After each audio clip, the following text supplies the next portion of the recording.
በነዳጅ ላይ የተመሰረተው የትራንስፖርት ስርዓት ፈተና ውስጥ በገባበት በዚህ ሰዓት የብዙዎች ልብ ወደ ኤሌክትሪክ ተሽከርካሪዎች እንደሚያደላ ይጠበቃል። የነዳጅ ተሽከርካሪዎችን ወደ ኤሌክትሪክ ተሽከርካሪዎች የመቀየር እቅድ ላላቸው እንደ ኢትዮጵያ ላሉ ሀገራት ደግሞ ይህ አጋጣሚ ተሽከርካሪዎችን በብዛት ወደ ሀገር ውስጥ ለማስገባት የተሻለ እድል የሚፈጥርላቸው እንደሆነ ይነገራል። ይሁን እንጂ መንግስት ቀረጥ ቀንሶ ወደ ሀገር የሚያስገባቸውን የኤሌክትሪክ ተሽከርካሪዎች ነጋዴዎች ዋጋቸውን የማይቀመስ ማድረጋቸው የብዙዎችን የኤሌክትሪክ መኪና የመግዛት እቅድ እየፈተነው ነው መባሉን ሰምተናል። ኢንጂነር ጎሳ ቦጋለ የአውቶሞቲቭ ባለሙያ ሲሆኑ በኤሌክትሪክ ተሽከርካሪዎች ጋር በተያያዘ ይሰራሉ። እሳቸው ነጋዴዎች የኤሌክትሪክ ተሽከርካሪዎችን ዋጋ መጨመራቸው መንግስት ይህንን አጋጣሚ ተጠቅሞ የነዳጅ ተሽከርካሪዎችን ወደ ኤሌክትሪክ ተሽከርካሪዎች የሚቀይርበትን እድል እያሳጣው ነው የሚል ሀሳብ አላቸው። በዚህ ሰዓት የኤሌክትሪክ መኪኖች ዋጋ እጅግ በጣም የናረበት ሰዓት ነው ያለው ማለት ነው። እንግዲህ ካለው ብዙ ሰዎች የኤሌክትሪክ መኪና ለመግዛት ካላቸው ፍላጎት አንጻር የኤሌክትሪክ መኪኖች ዋጋ በጣም ከተጠበቀው በላይ ከፍተኛ ጭማሪ አሳይተዋል።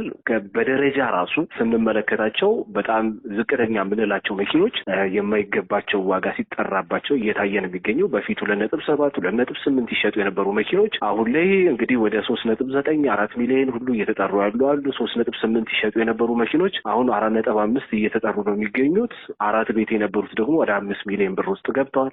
5 ሚሊዮን ይሸጡ የነበሩ መኪኖች ደግሞ ከፍ ብለው ወደ 6 ሚሊዮን ብር ገብተዋል። እንግዲህ አሁን ላይ ያለው የጦርነት ሁኔታ ዋጋው ላይ ተጽዕኖ ቢያደርግም ግን እዚህ ጋር ያሉት ኃላፊነት በጎደለው መልኩ ንግዱ ላይ ያሉ ማህበረሰቦች ችግሩን አባብሰውት ዋጋውን ከፍተኛ አድርገውታል። ይሄ ደግሞ ኦፖርቹኒቲ የሚያሳጣ ነው። ምክንያቱም እንደነዚህ አይነት አጋጣሚዎች የኤሌክትሪክ መኪና ኤሌክትሪፊኬሽንን ለማሳደግ ትልቅ ስራ የሚሰራበት ሰዓት ነበር። አሁን ላይ እንደ መንግስትም እንደ ሀገርም ብዙ የኤሌክትሪክ መኪኖች መሸመት የነበረባቸው ሰዓት ነበር። አሁን ላይ ግን ይህንን ከማድረግ ይልቅ ግን ዋጋው ላይ ጭማሪ በማድረግ ካላቸው እቅድ የተዛነፈ ሁኔታ ውስጥ እንዲገቡ አድርጓቸዋል። ልክ እንደ ስቶክ ማርኬት፣ ልክ እንደ ፎሬክስ ትሬዲንግ ያለ ባህሪ እየታየበት ነው የኤሌክትሪክ ገበያ ላይ። መንግስት የኤሌክትሪክ ተሽከርካሪዎች በብዛት ወደ ሀገር ውስጥ እንዲገቡ ለማበረታታት ቀረጥ ከመቀነስ ጀምሮ ብዙ ማበረታቻዎችን አመቻችቷል የሚሉት ባለሙያው፣ ነገር ግን የገበያውን እንቅስቃሴ ባለመቆጣጠሩ የኤሌክትሪክ ተሽከርካሪዎችን ወደ ሀገር ውስጥ የሚያስገባበትን የተሻለ አጋጣሚ እያጣ ነው ይላሉ። መንግስት እውነት ለመናገር የኤሌክትሪክ መኪና ለሚገዛም ለሚሸጥም እስከ 5%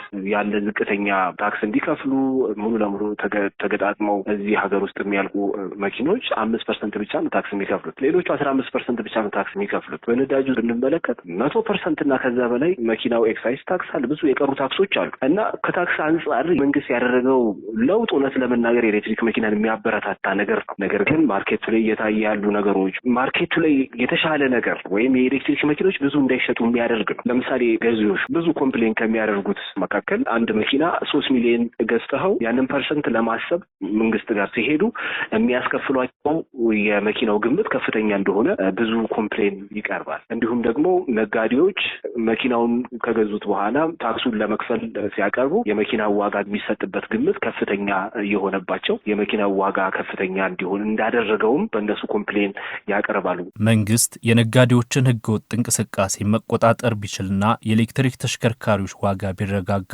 ኢትዮጵያ ውስጥ አሁን ካሉት የኤሌክትሪክ ተሽከርካሪዎች ብዛት ቁጥራቸው በእጥፍ የሚያድግበት እድል እንዳለ ባለሙያው ያነሳሉ። ይሄ እንደ አንድ ቅሬታ የሚያዝ ሆኖ ሳለ ግን እንደ መንግስት ግን የተያዘው ፖሊሲ ባይኖር ኖሮ የመኪናው ዋጋ በእጥፍና ከዛ በላይ የሚጨምርበት እድል ነበር የሚፈጠረው። አሁን ላይ ያለው መኪና 3 ሚሊዮን የሚሸጥ ከነበረ መንግስት ታክሱን ቢያነሳ የመኪናው ዋጋ ከእጥፍ በላይ የሚጨምርበት ሁኔታ ይፈጠር ነበርና የተደረገው ነገር መልካም ሆኖ ሳለ ግን በመሀል እየተፈጠሩ ያሉ ነገሮች ደግሞ የመኪና ዋጋው ላይ ተጽዕኖ እንዲያደርጉ አስችሏል። መንግስት ጣልቃ ገብቶ ነገሩን አረጋግቶ የመኪናው ዋጋ እዛው ስታብል እንዲሆን ሰብሲዳይዙን ጨመር ሊሆን ይችላል። ነገሮችን በቁጥጥር ያደርገው ግን ኢትዮጵያ ውስጥ አሁን ላይ ያሉት 150 ሺህ የሚያክሉ ኤሌክትሪክ መኪኖች በቅጽበት በእጥፍ የሚጨምሩበት እድል ይፈጠር ነበር። ኢትዮጵያ የተጣራ ነዳጅ ወደ ሀገር ውስጥ የምታስገባ ሀገር እንደመሆኗ በአመት ከ200 ቢሊዮን ብር በላይ እንደምታወጣ ይነገራል። ይህንን ወጪ ለመቀነስና የአካባቢ ብክለትን መከላከልን ታሳቢ በማድረግ መንግስት የነዳጅን ተሽከርካሪዎች ወደ ኤሌክትሪክ ተሽከርካሪዎች በመቀየር ሂደት እስካሁን ከ150 ሺህ በላይ የኤሌክትሪክ ተሽከርካሪዎች በኢትዮጵያ ጎዳናዎች ላይ እንዳሉ